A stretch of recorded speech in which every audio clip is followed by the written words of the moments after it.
കത്തച്ചൂട് കുറേ സഹിച്ച് ലാസ്റ്റ് ഒരു AC കിട്ടിയടാ. ബട്ട് നെക്സ്റ്റ് ഡേ മഴ പെയ്ത് മൂഡ് സെറ്റായി. ആ സൊള്ളങ്ങ് പോയി. എന്നാലും പോട്ടെ, AC നമ്മളിപ്പോൾ ഇല്ലേ, AC നമുക്ക് എപ്പോൾ യൂസ് ചെയ്യാമല്ലോ. അതേപോലെ എനിക്ക് കിട്ടിയ AC ആണ് ഇവർ. അതായത് ഞാൻ ഒരു സ്കൂളിൽ 14 ഇയേഴ്സ് പഠിച്ച് അതിൽ 12th കൊല്ലം, അതായത് 12ാമത്തെ കൊല്ലമാണ് ഞാൻ ഇവരെ മീറ്റ് ചെയ്യുന്നല്ല, ഞാൻ എപ്പോൾ കാണലുണ്ട്. പക്ഷേ ഇവരുടെ കമ്പനിക്കാരാണ്. അത് ഒട്ടും എക്സ്പെക്റ്റ് ചെയ്യാത്തൊരു മൊമെൻറ്റ്. ആ മൊമെൻ്റ് എനിക്ക് ചിന്തിക്കാൻ വയ്യടാ. ഈ കൊറോണ വരെയൊക്കെ ഞാനൊരു എൻ്റെ ഒരു യൂണിവേഴ്സിൽ, അതായത് കമ്പനി എല്ലാവരും സംസാരിക്കുമെങ്കിലും അങ്ങനെ ഫ്രണ്ട്ഷിപ്പ് അങ്ങനത്തെ ഒരു ഇതൊന്നുമില്ല. അതൊക്കെ കഴിഞ്ഞ് ഞാൻ 10th ഉള്ള ടൈമാണ്. എനിക്കെന്തോ BP അങ്ങനെ കുറവിട്ട് ഞാൻ സിക്ക് റൂമിൽ തന്നെയാണ് രാവിലെ. അപ്പോൾ ഞാൻ ഉച്ചയൊക്കെ ആകുമ്പോഴത്തേക്ക് ഞാൻ ഓക്കെ ആയി. അപ്പോൾ ഞാൻ വിചാരിച്ച എൻ്റെ ചങ്ങായിമാരിപ്പിനെ കൂട്ടാൻ വരും. അതായത് ഞാൻ എക്സ്പെക്ട് ചെയ്യുന്ന കുറച്ച് ആൾക്കാരുണ്ടായിരുന്നു. അവരിപ്പോൾ വരും എന്നെ കൂട്ടാൻ. ആരും വന്നില്ല.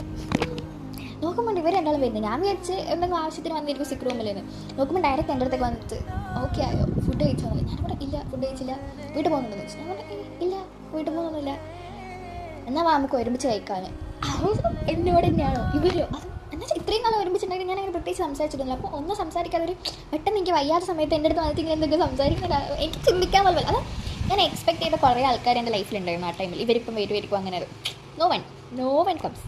ആ ടൈം ഇവർ വന്നിട്ട് നമുക്കൊരു ഇത് വരും. അതെൻ്റെ മനസ്സൊന്ന് കുലുക്കി വല്ലാണ്ട്. അങ്ങനെ ഞങ്ങൾ ഭയങ്കര ക്ലോസ് ആയി. അതിന് ശേഷം ഇവരെന്ന് വെച്ചാൽ എനിക്ക് ഭയങ്കര എന്താ പറയുക, ഓൺ ടു ഹാർട്ട് തന്നെയാണ്. ബട്ട് നമ്മളിപ്പോൾ ഡെയിലി കമ്പനി, അതായത് +1 ആയ സമയത്ത് ഡിഫറെൻറ്റ് സ്ട്രീംസായി, ഡിഫറെൻ്റ് ആയി. ബട്ട് സ്റ്റിൽ എപ്പോഴും കമ്പനി ഇല്ലെങ്കിലും എന്താവശ്യം ഉണ്ടെങ്കിലും ദേ എക്സിസ്റ്റ്. ഇത്രയേ ഉള്ളൂടാ. നമ്മൾ ലൈഫിൽ വേണ്ടതാണെങ്കിൽ അത് അങ്ങനെ തന്നെ ഉണ്ടാവും. നമ്മൾ കുറേ എഫേർട്ട് ഇട്ട് അത് കീപ്പ് ചെയ്യാൻ ട്രൈ ചെയ്യൊന്നും വേണ്ട. അത് അങ്ങനെ തന്നെ എക്സിസ്റ്റ് ചെയ്യും. അതിപ്പോൾ ഏത് സിറ്റുവേഷനാണോ അത് അങ്ങനെ തന്നെ ഉണ്ടാവും. അതൊന്നും പോവില്ല.